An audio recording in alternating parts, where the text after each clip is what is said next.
In these video history lessons, we've often observed that Marquette is always undergoing change, that the city is a constantly evolving organism. In the past 50 years, since 1972, that change has seen Marquette evolve from a grungy industrial port city to a community of arts and education and medicine. It's been a slow and steady process, but it's a process that's going on even to this day. Over the past half century, some of those changes have been small and cosmetic, like moving the seat of government from one location to another, or having NMU's administration go from working in this building to this building.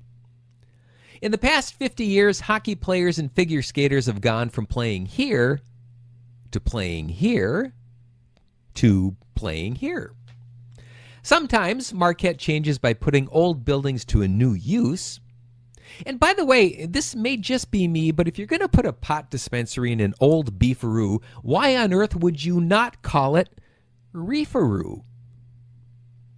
Other times, though, old buildings have sadly been just replaced by parking lots. But by far the biggest change in the past 5 decades has been the way railroads no longer crisscross downtown Marquette. The city's reason for being, the reason it was founded, was to ship out iron ore. And while that still happens at Upper Harbor, the transformation of Lower Harbor and the surrounding downtown area has been nothing short of breathtaking.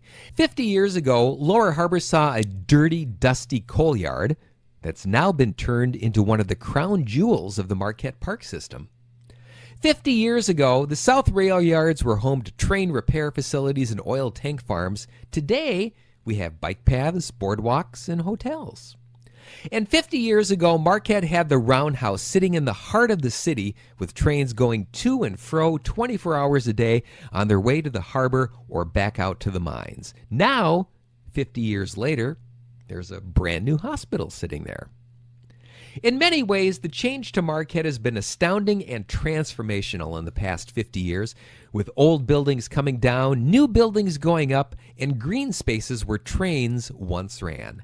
Some of those changes have been so profound that I've been wondering recently, if you were to show this picture to someone who hadn't been in Marquette since 1972, would they even recognize where they are?